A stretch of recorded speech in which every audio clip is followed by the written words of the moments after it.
She was part of the liberal wave in 2015. Celina Caesar-Chavannes claimed victory as MP for Whitby. New to politics, full of optimism. We're being open and transparent with Canadians. But that optimism waned over the next 4 years, feeling marginalized, pigeonholed. Multiple clashes with the PM, some of them awkwardly public, ended with her resignation.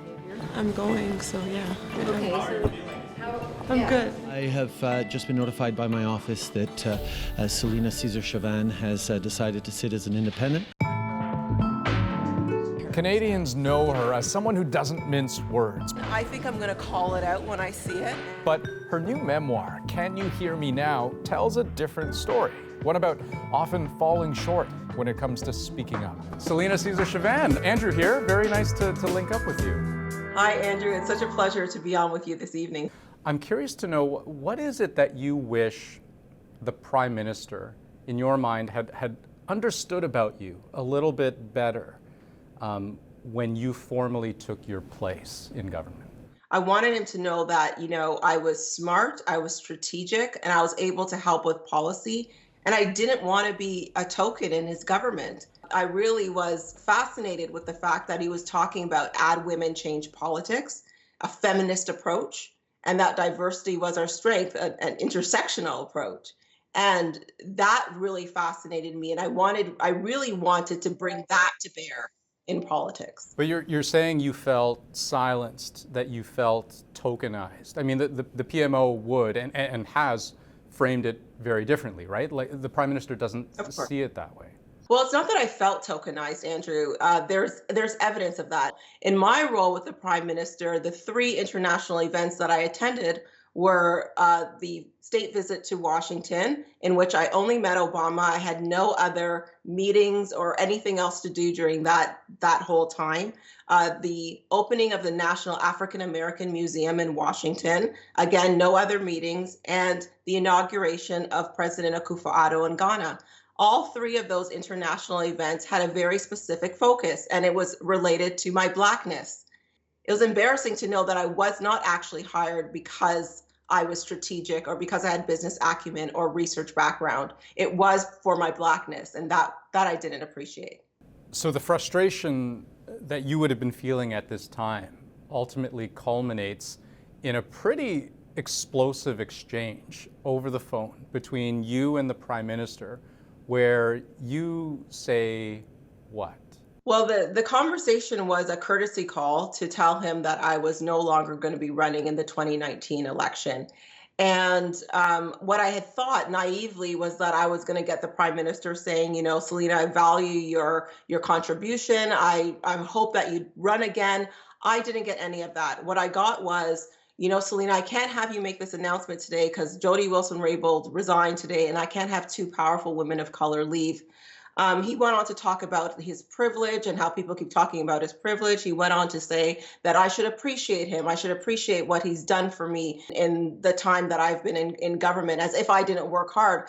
And at the end of it, at the end of his rant, I said, motherfucker, who the fuck do you think you're talking to?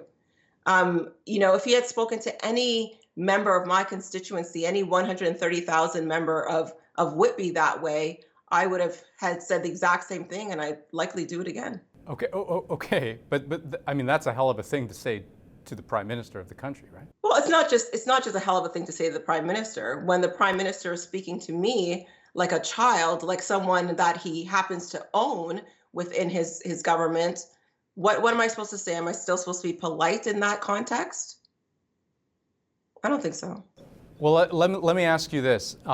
And this is actually something that you acknowledge almost first and foremost in the book, that in the aftermath of that phone call, where ultimately you decide that you need to leave the party and sit as an independent, virtually the very next day, you were getting calls from Black community leaders who were disappointed in a way that, that you had a seat at the table and you got up and left. I mean, what was your answer to that? Well, sometimes as I said in the book as well, sometimes the bravest thing that you can do, the best thing that you can do is to leave, especially when you know that what is happening at the table doesn't serve you. And I knew that what was happening with myself and the Prime Minister did no longer serve me. It no longer served the constituents of Whitby. You know, I'm curious also, though, to know, when you look at what's happened since your departure, I mean, the world's a busy place, right? And even if we just look at the pandemic, I mean, disproportionately affects Black people, Black women, Black students, Black businesses.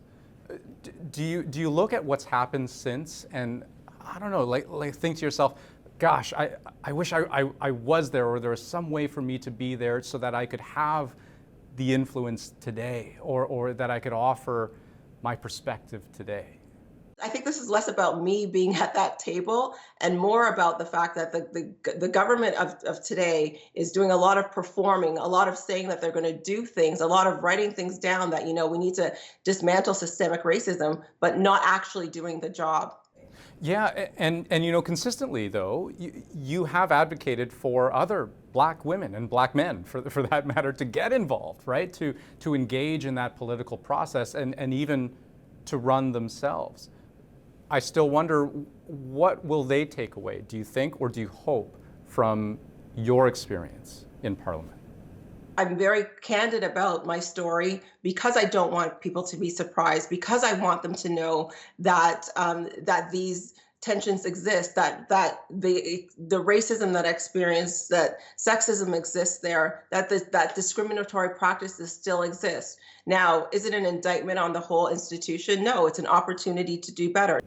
Celina Caesar-Chavannes, we'll leave it there. Thank you so much for your time. I really appreciate it. Thank you so much, Andrew. I appreciate it. Thank you to your viewers.